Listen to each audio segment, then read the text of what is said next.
This is an article entitled Age. It was compiled by Richard Oakes, can be found in a book entitled Lessons of the Seventh Day, and it is attributed to Mary Baker Eddy.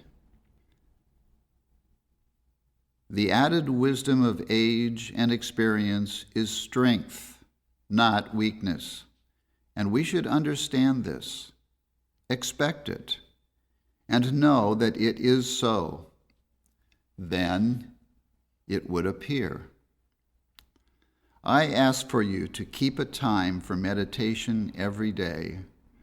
Ponder in thought your infinite, harmonious Christ expressing selfhood, and claim it as you. Drink in its unspeakable safety. All the truth and beauty of God's creation is yours and you. Enjoy it in sincere prayer and thanksgiving. Preserve your human sense of yourself rightly by dwelling in definite treatment every day within the sanctity and integrity of your real selfhood. In that hour of prayer, discard all your false sense of selfhood, all that is involved in the beliefs of birth, heredity, association, time, decay, death.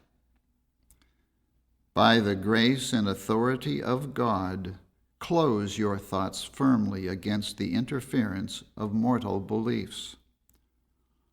Hold yourself open to the plans of God and closed to the plots of Satan. Rise into the spiritual forces of your own destiny. Each day will begin and unfold under the authority of divine mind and will be well ordered, rightly balanced, filled with spiritual good. This magnificent spiritual exercise of treating yourself in devoted prayer and praying for yourself will keep you in the secret place, which is unknown to the senses and open to all that heaven holds for you. In proportion as the law of truth is understood and accepted, it obtains in the personality as well as character. The deformities and infirmities said to be inevitable results of age under the opposite mental impressions disappear.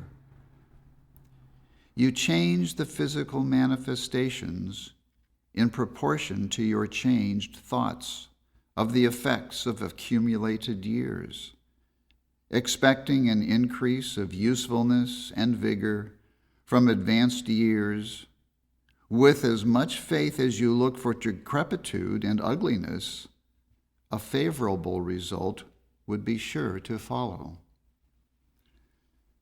Life is eternal and unchangeable, and can never grow old. For time is not, and youth is, immortal. You have always existed, and always will exist, a perfect, complete, and finished work, a spiritual being created of and by Spirit, and subject only to spiritual laws. You do now and ever must manifest the God life that is shining in you. It is working always in every part of your being to will and to do. There can never be any loss of your faculties, for they are of soul and not of sense. The life and strength of which you are the constant recipient are indestructible and infinite, and nothing can prevent their inflow. you are governed and sustained by perfect love, in which there is no fear of helplessness or death. Your faith and trust in the omnipotent power of truth are perfect and unclouded, and you know that God is your sufficiency. Never was one of God's children palsied or helpless, for all his works are good and eternal. There is no mortal mind to say you are old or feeble. There is one infinite mind, which is the understanding of the truth of your being and holds you in perfect harmony and health. Malicious animal magnetism haunts you with a personality all distorted by mortal suggestions, makes it hideous and hateful to you, and urges you to adopt this as being created by God. It suggests a mental picture of age, failing strength, failing memory, dim sight, dim hearing, withered skin, bent form, and every other suggestion to bolster up the lie of age. Mind is God, and seeing or vision must be and is an idea of God, never in nor of matter, and never impaired nor lost. This vision is your vision by reflection. And as long as you can see the truth of God, your vision is unimpaired, and you can prove it. Free yourself from the thought that you have lost your eyesight and that Christian Science can regain it for you. Instead, Christian Science is the truth about your eyesight, which was never lost. And as this idea appears as your consciousness, the belief of material or imperfect eyesight will disappear, and the idea of spiritual, perfect, indestructible intelligence will appear as the only sight of mind, therefore, as the only sight of man or woman.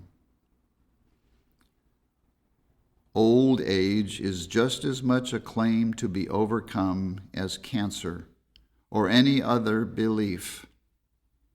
Overcome the belief in it now. You have to do it sometime. God has just told me what age is. Age is God's open door to eternal truth. Said to Mrs. Ewing in July 1906, I am 85 years old today. I know that you are thinking, never record ages. And that is true. Never record ages in your appearance. Said to Calvin Fry as she looks towards Bow, New Hampshire, over there are the hills of Bow, where they say I was born, but I was not. I was born in mind.